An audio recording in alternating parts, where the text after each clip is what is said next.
Hello, everybody. Brian here from quantlabs.net.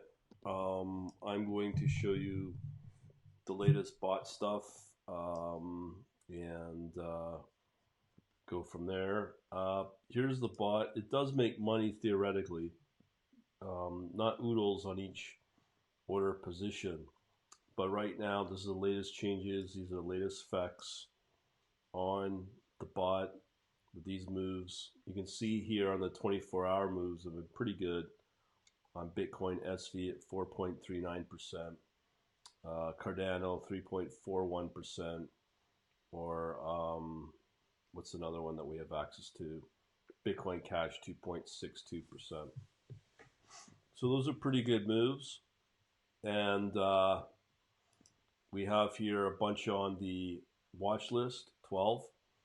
Let me give you a synopsis on the different markets.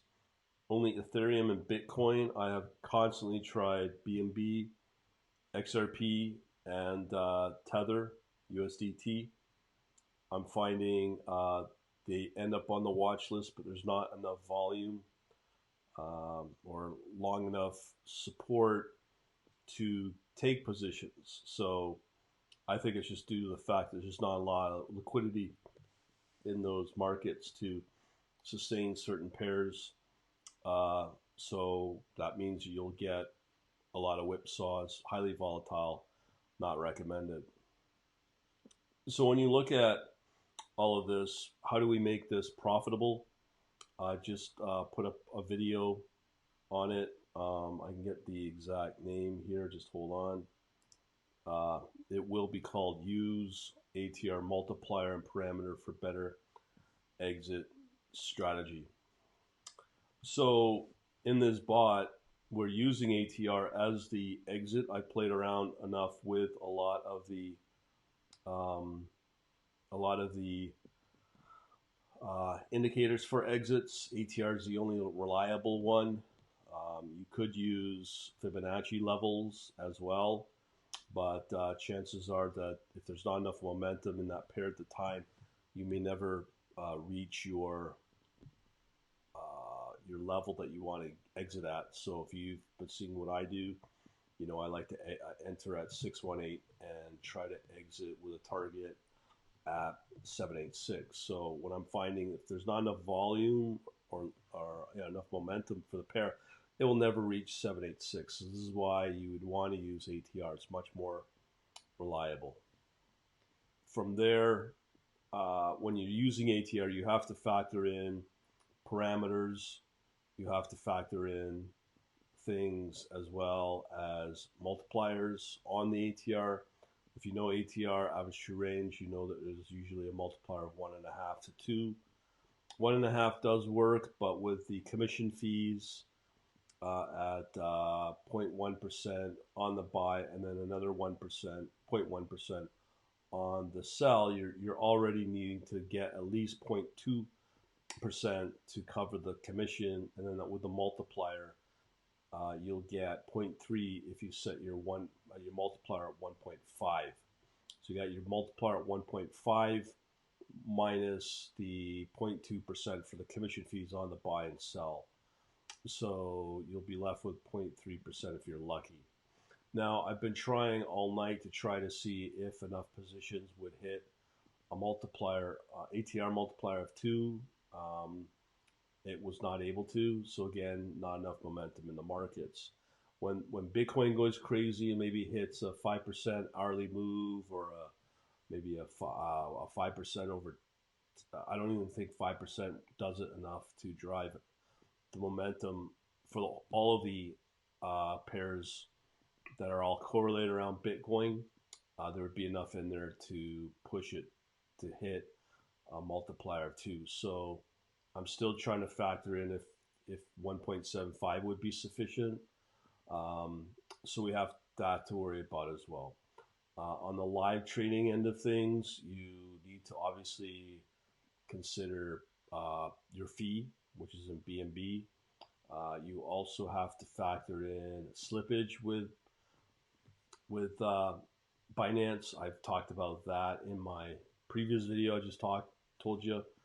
So slippage is still a big question. And if it continues to be a problem, then trading in the crypto space is going to be tough to do, especially when it goes range bound, because I'd probably at this point have spent enough time on it and taken it as far as I can. I'm sure there may be other techniques. I've done further research to show on my Facebook group on probably a buried post somewhere on a guy did a study on this and said that if you are starting to put a quantity in of maybe 5,000 whatever in Bitcoin or Ethereum, chances are that the fills are not going to be fast enough. Also, in that video, talked about market orders versus limit orders for the fills, and if they're fast enough to close out. And pricing engine's another concern. Da da da.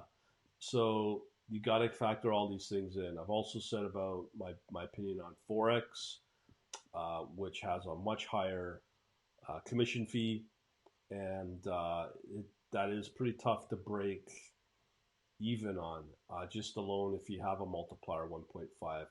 And is there enough to hit a multiplier of 2, let alone is it wise to even add in whatever leverage you wanted to get hopefully the profit that you seek? Because this is why for me win ratio is so critical, because forget all the other stuff that I'm talking about, but if you have a very strong, very high win ratio of 66%, let's say, chances are that technically you should be able to make money. But when you're factoring in all these other concerns, it's tough to really figure out if you will make money, not because your bot doesn't work based on theory, but because of how it is with the exchange or broker that you're with. So you need to factor these things.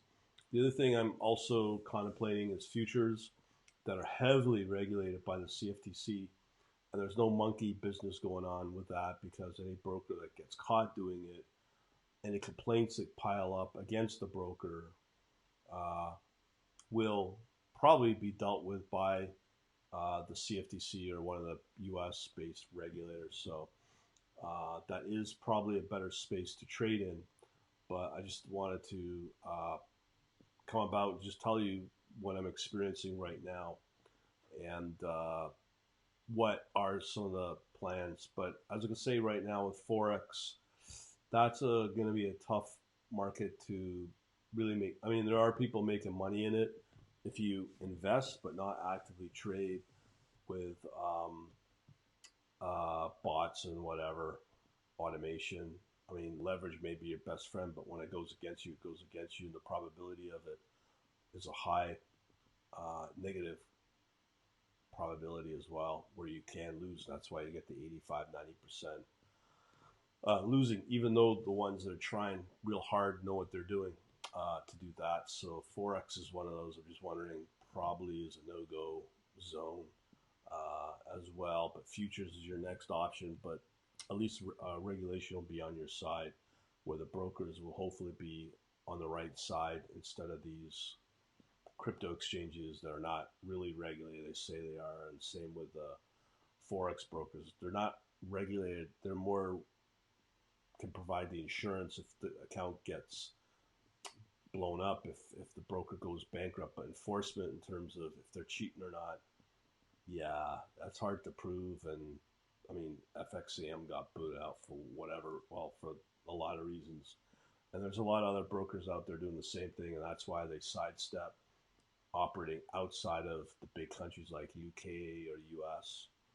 So a lot of things to consider, but from a trading perspective, theoretically you should make money, but when the brokers are going against you, same with the exchanges. For sure, all the exchanges out there on crypto, with the exception, I'm hoping, without Binance. But just wanted to put this out there and see what people think.